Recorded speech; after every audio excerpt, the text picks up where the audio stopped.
Creativity is an addiction. When I decided to really look at it that way back in the 1990s, things changed because I finally had an answer as to why I was staying awake at night and why I was endlessly in a production room or doing something with my mind, my imagination. I needed to learn from, I needed to grow with, and I needed to have a relationship with it. Unplugged because we will always say yes to creativity. Totally Uncut because we all make mistakes. So turn it into a tool. This is Arroe Unplugged.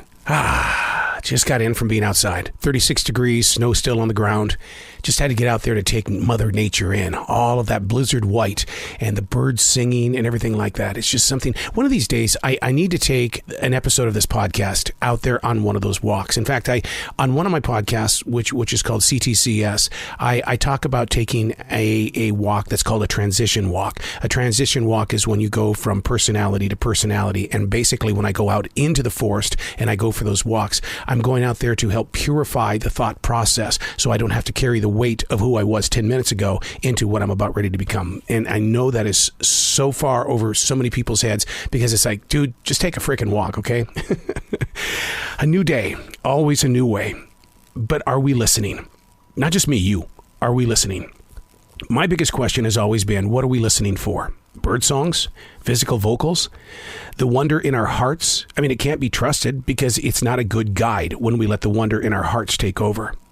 More and more with each passing day, people are openly admitting they have an indifference with their present mental challenges.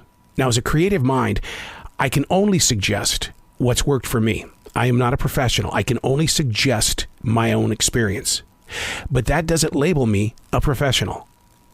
My tools have been Tony Robbins, Julia Cameron, Stephen Furtick, Native American spirituality, and meditation. And that's just to name a few of them. I've got a ton of tools that I've picked up along the way because I know awareness is keen.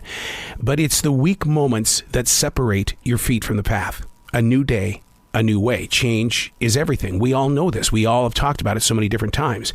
Knowing how to grow with it involves cleared space, lifting the weight from the moment. It deserves to have the attention and the action that we own on the inside. We just don't know how to get it out.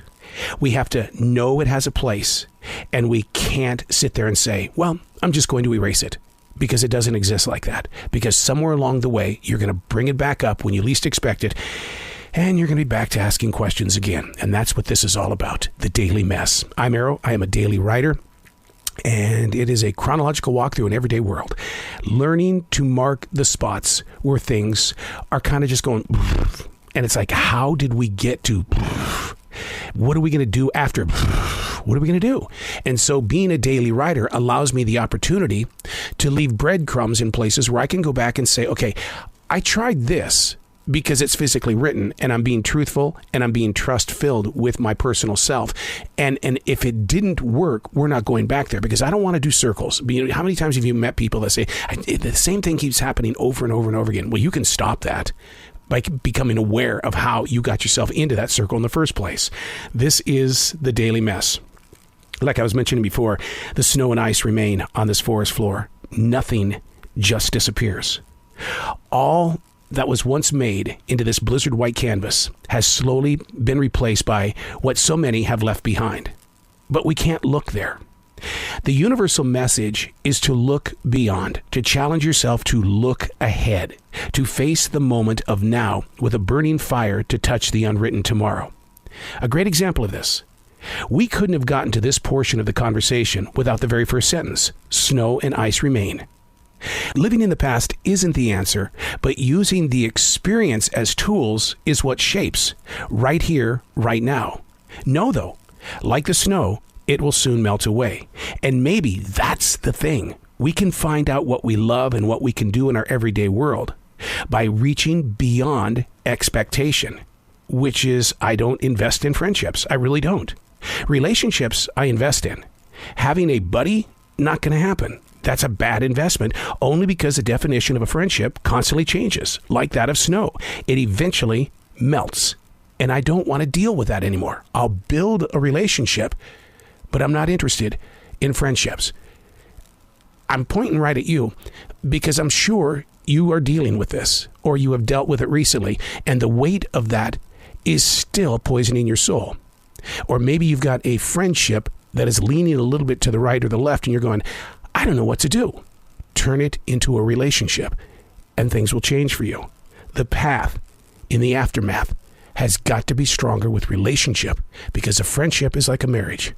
You know, it's going to break, but it doesn't have to. Sure, your relationship can crack, but you can mend it. You can heal it. You can reshape it. But when things break and crumble, could they ever get Humpty Dumpty back together again? I don't think they did.